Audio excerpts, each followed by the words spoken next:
अस्सलाम वालेकुम बेटा। आज हम लास्ट यूनिट पढ़ने जा रहे हैं, ecology and environment.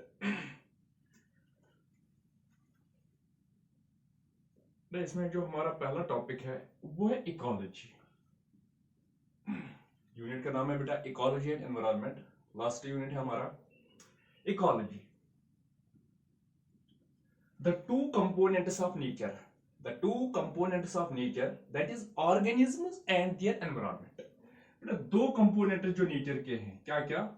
Organisms and their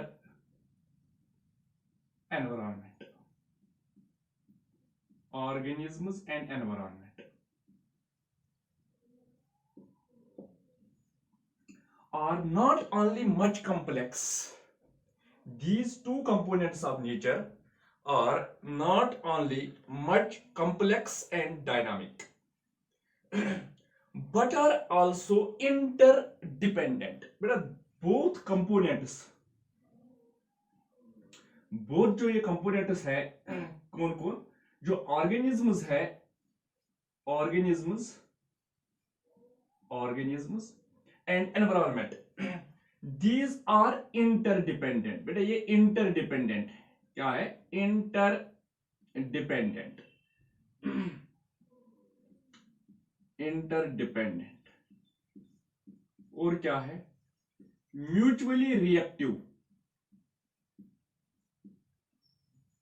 mutually reactive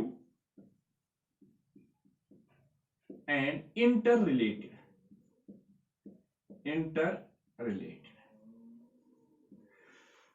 ये दो कंपोनेंट जो है नेचर के कौन कौन? ऑर्गेनिजम्स और environment. They are not only much complex and dynamic. ये सिर्फ कॉम्प्लेक्स और डायनामिक नहीं है, लेकिन इसके अलावा ये क्या है? They are interdependent. Organisms and environment are interdependent. They are mutually reactive, reaction तो होती रहती है इनको। और क्या है? इंटररिलेटेड, तो इंटररिलेटेड भी है। 10 ecology relatively a new science. Ecology जो है ये रिलेटिवली एक नया साइंस है। डील्स, ये किसके साथ डील करता है? Deals with the relationship between organisms and their environment. Ecology किसको कहते हैं? The science that deals with the study of relationship between organisms and their environment. बेटा ऑर्गेनिजम्स किसी एनवायरनमेंट में रहते हैं, किस एनवायरनमेंट में कौन ऑर्गेनिजम्स रहते हैं, इनकी जो रिलेशन है, इनकी जो स्टडी हम करते हैं ऑर्गेनिजम्स की और इनकी एनवायरनमेंट की जो स्टडी करते हैं, that branch is called as ecology. इसको हम इकोलॉजी बोलते हैं। इन 1859, बेटा 1859 में आइसोडोर स्टीवर्ट जोफ्री, एक साइंटिस्ट था, जोलॉजिस्ट था। ही प्रपोज्ड द टर्म हेक्सिकोलॉजी। इसने हेक्सिकोलॉजी टर्म दी थी। पहले इसने टर्म दी थी क्या? हेक्सिकोलॉजी। आइसोडोर जोफ्री ने, आइसोडोर जोफ्री स्टीवर्ट हिलेरी इसका नाम था। He proposed the term hexicology, which he defined as devoted to the study of relations or the study of relations between organisms and their environment. Organisms और environment के दरमियान जो relation है, इसी को इसने नाम दिया था बेटा hexicology। और इसके बाद बेटा at about the same time एक और आथर आया था बेटा George Jackson Mivart. George Jackson म्यूर्ट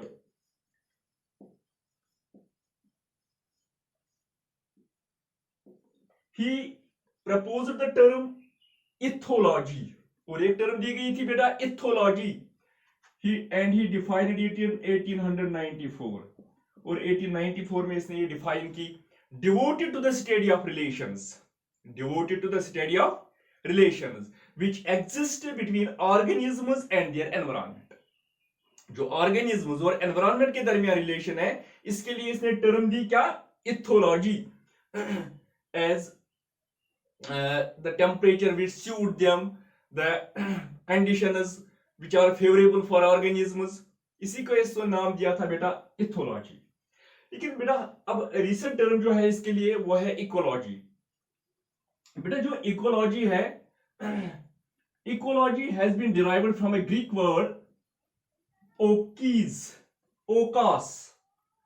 बेटा ये ओका से निकली है ecology. ओकास means house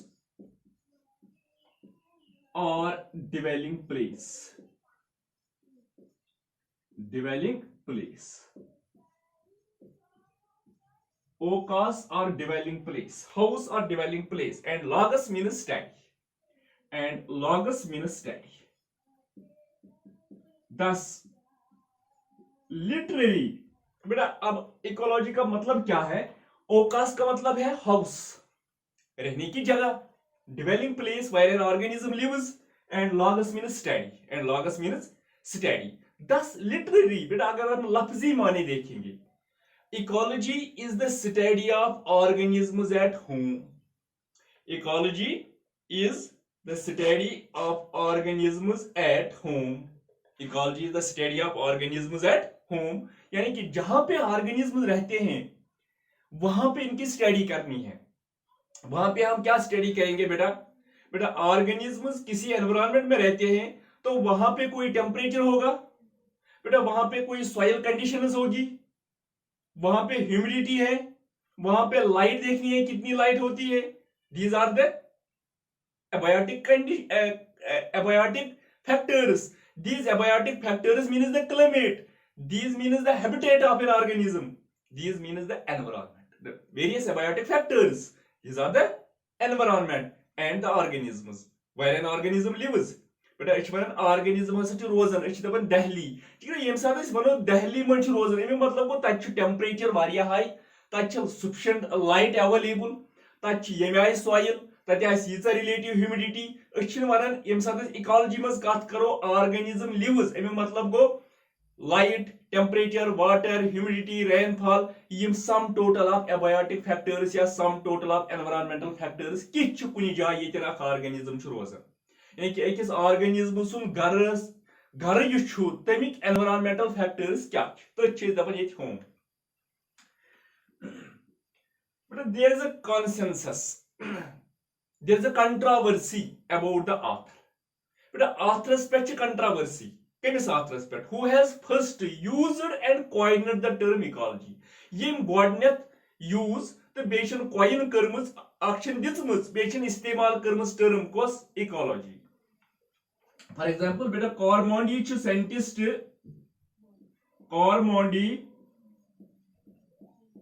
कॉरमोंडी in 1963 tried to give credit for the first use of the term ecology to Henry David Thoreau। Henry David Thoreau।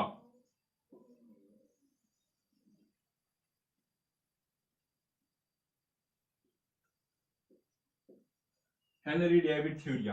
बेटा कॉरमोंडी ने क्रेडिट, कॉरमोंडी ने क्रेडिट दिया था किसको? हेनरी डेविड थ्योरिया को। किसके लिए? कि इसी ने पहले टर्म इस्तेमाल की ecology. But there are also references. लेकिन बेटा रेफरेंसेस में हमें मिलता है और एक इंफॉर्मेशन मिलती है किसके फेवर में? बायोलॉजिस्ट एच हेनस राइटर, या हेनस राइटर in 1868, in 1868। कुछ रेफरेंस पर बेटा ये भी लिखा गया है कि राइटर ने पहले टर्म की है प्रपोज इकोलॉजी, लेकिन कॉरमोंडी कहता है ये टर्म प्रपोज की है पहले किसने? हेनरी डेविड थ्योरिया ने। लेकिन रेफरेंसेस में बेटा राइटर का नाम भी मिलता है कि जिसने पहले टर्म इकोलॉजी कॉइन की। लेकिन बेटा अगर इसमें कंट्रोवर्सी है कि किसने पहले टर्म इकोलॉजी कॉइन की, लेकिन इसमें कोई शक नहीं कि एर्नेस्ट हैकल एक इकोलॉजिस्ट था। एर्नेस्ट हैकल या ई हैकल भी जिसको हम बोलते हैं, earnest हैकल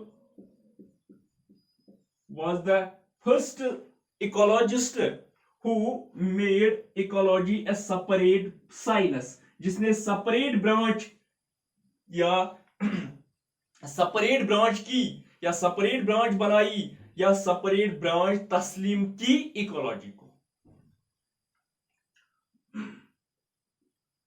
Ecology has been defined by different authors. Beta, warming 1895 and 1905. He is called as the father of plant ecology. इसको बेटा बोलते हैं father of plant ecology. Plant ecology का फादर जो है वो वार्मिंग को कहा जाता है, father of plant ecology. He defined the oekology. बेटा इसने ओकोलॉजी डिफाइन की. ओकोलॉजी क्या है? It is the old spelling of ecology.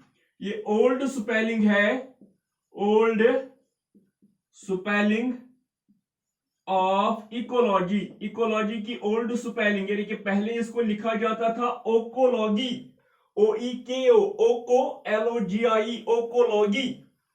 Old spelling. He defined it as the science, the relationship between organisms and their environment. Organisms क्या थे? Plants. That is the relationship between organisms and environment, between plants and environment is called as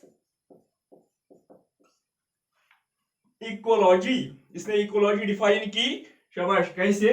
the relationship between organisms and their environment. बेटा इसके बाद British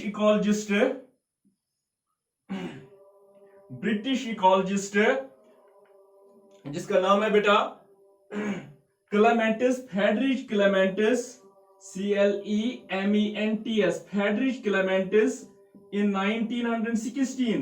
बेटा इसने define किया किसको? Ecology को इसने डिफाइन किया science of community. Science of community. Science of community. Science of community. जो हम कम्युनिटी में बहुत सारे ऑर्गेनिजम्स होते हैं और इस कम्युनिटी में बेटा बहुत सारे तरह के ऑर्गेनिजम्स होते हैं. इनकी रिलेशन किसके साथ? एक एनवायरनमेंट के साथ क्या होती है? दैट इज कॉल्ड एज, शाबाश, इकोलॉजी. और बेटा British ecologist Charles Elton in 1927 defined ecology as the scientific natural history. The scientific natural history.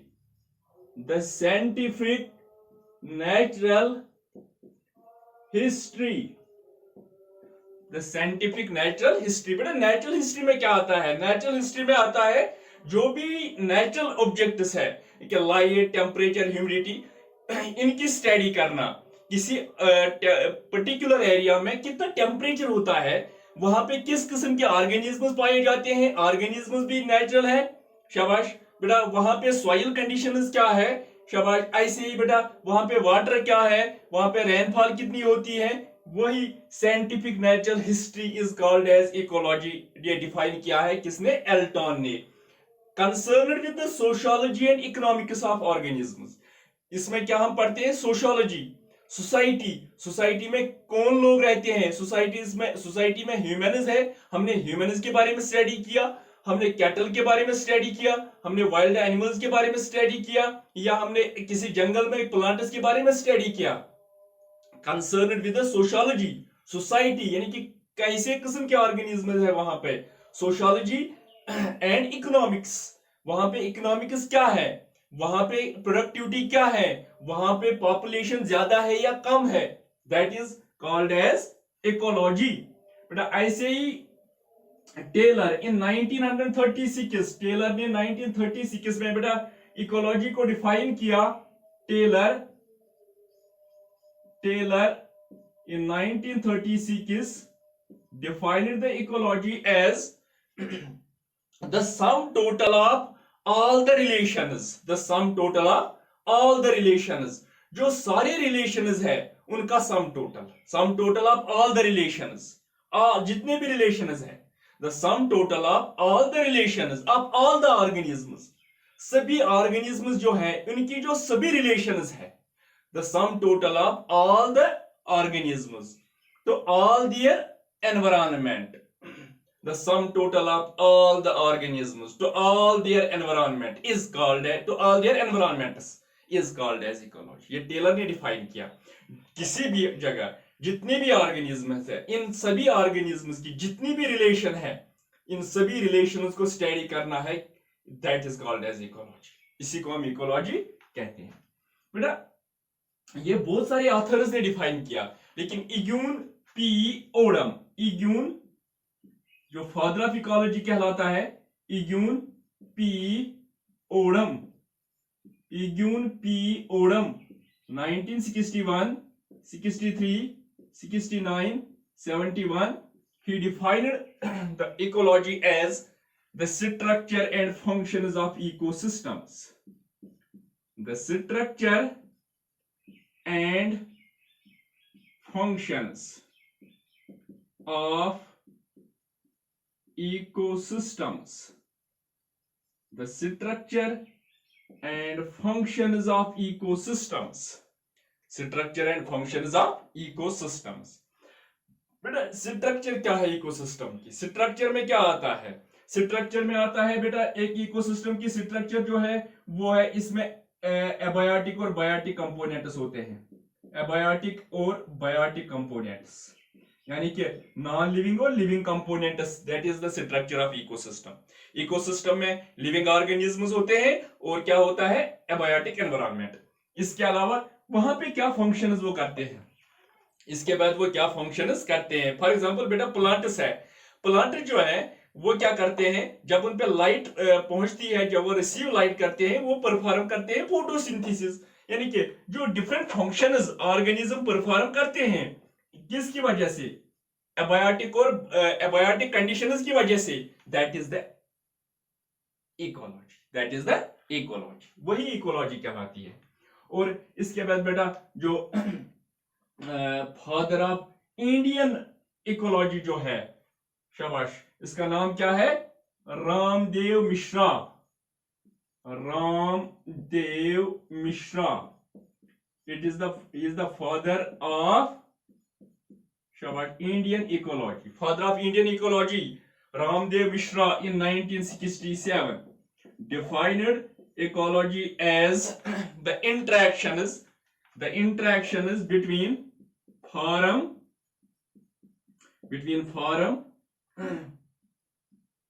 functions and factors.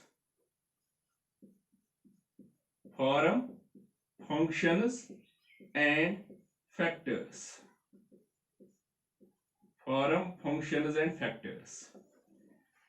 The interactions between form, functions and factors are in simple languages. He defined ecology as triple F. इसने ecology define किया क्या, triple F's, 3 F's, form, functions and factors are the triangle of nature. इसने triangle of nature define किया इसको कैसे, F means form, F is the function and F is the factors. बेटा form means life form, living organisms, form. बेटा इनकी, इसके बाद क्या है, factors. Factors means air, light, temperature, water, humidity and then functions. और फिर वो फंक्शंस क्या करते हैं जिगरा, यम सा लिविंग ऑर्गेनिजम्स आसन, यमन आस अवेलेबल लाइट, टेम्परेचर, सॉइल, यम करें परफॉर्म डिफरेंट फंक्शंस। ये सोरी पढ़ुन, लिविंग ऑर्गेनिजम्स परफॉर्म करें फंक्शंस, क्या करें, परफॉर्म फंक्शंस, मगर कर in the presence of abiotic environment, in the presence of abiotic factors, that is the, शाबाश, ecology.